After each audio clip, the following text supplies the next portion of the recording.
శ్రామిక జనవాణి ఛానల్ను కొనసాగించడంలో భాగంగా కొన్ని వీడియోలు మేము చేయదలిచాము.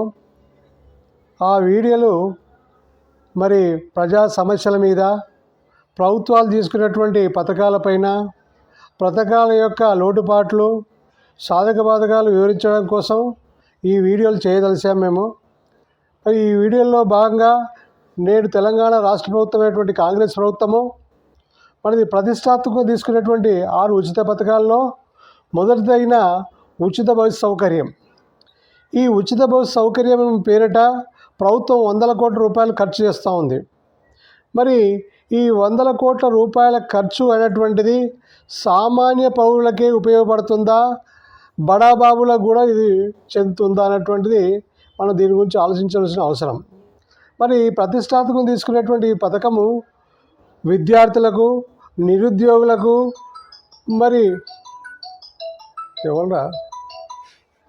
విద్యార్థులకు, నిరుద్యోగులకు, చిరు వ్యాపారస్తులకు, మరి అదేవిధంగా మరి చిన్నకారు సన్నకారు రైతులకు, మరి వివిధ కంపెనీల్లో పనిచేస్తున్నటువంటి శ్రామికులకు, కార్మికులకు, మరి ఈ అన్ని వర్గాలకు కూడా ప్రయోజనాత్మకంగా ఉండాలి. ఎవరైతే ఆర్థిక వెసులుబాటు లేకుండా, ఆర్థిక విలువలు మరి కుటుంబంలో సంపాదించేటువంటి విధానాలు లేకుండా అలాంటి బాధపడుతున్నటువంటి కుటుంబాలకు ఇది ఉపయోగకరంగా ఉండాలి. కానీ ఇందులో ఈ పథకాన్ని వ్యతిరేకిస్తున్నటువంటి ఉన్నత ఆదాయ వర్గాలు కూడా ఉన్నారనేటువంటి విషయాన్ని మనం తెలుసుకోవాలి. మరి ఇది దుర్వినియోగం దిశగా కొన్ని పథకాన్ని నీరుగారుస్తున్నారు. మరి ఇందులో వృద్ధులకు కూడా పురుషులు, స్త్రీ అనేటువంటి భాగం మరి వివక్షత లేకుండా అందరికీ, వృద్ధులకు 60 ఏళ్ళు దాటిన వాళ్ళందరికీ కూడా ఈ ఉచిత బస్సు సౌకర్యంలో దాన్ని వాళ్ళందరూ కూడా కల్పించేటువంటి అవసరం కూడా ఉందని నేను తెలియజేస్తున్నాను. మరి ఉచిత బస్సు పేరిట సామాజికంగా, ఆర్థికంగా, రాజకీయ న్యాయము ఈ దిగువ వర్గాలకు, ముఖ్యంగా బీసీ, ఎస్సీ, ఎస్టీ, మైనార్టీ వర్గాలు, పేద వర్గాలకు ఇది ఉపయోగంగా ఉంటుందని నేను ఆశిస్తున్నాను. కానీ దీని పేరిట ప్రభుత్వాలు మరి పెద్ద ఎత్తున ఖర్చు చేసి, మరి ఒకవైపు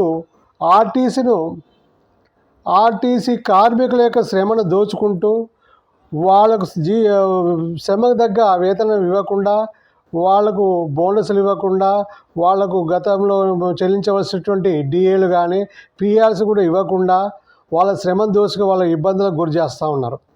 అలా కాకుండా ఈ ఉచిత బస్సు సౌకర్యానికి బస్సులు పెద్ద ఎత్తున సమకూర్చి, మరి శ్రామికుల యొక్క, కార్మికుల యొక్క శ్రమను తగ్గించి, పని గంటల యొక్క ప్రమాణం పాటిస్తూ, వాళ్ళ జీత వేతనాలకు కూడా శ్రమకు తగ్గ చెల్లిస్తూ, మరి ఆర్టీసీని సక్రమైన దిశలో పనిచేపించే విధంగా ప్రభుత్వం నడిపిస్తూ ఈ ఉచిత బస్సు ప్రయాణాన్ని యొక్క సౌకర్యాన్ని, యొక్క లబ్ధిని మరి దిగువ తరగతి వర్గాలకు, బాధిత వర్గాలకు సమకూర్చే విధంగా ఉండాలని నేను కోరుచా ఉన్నాను.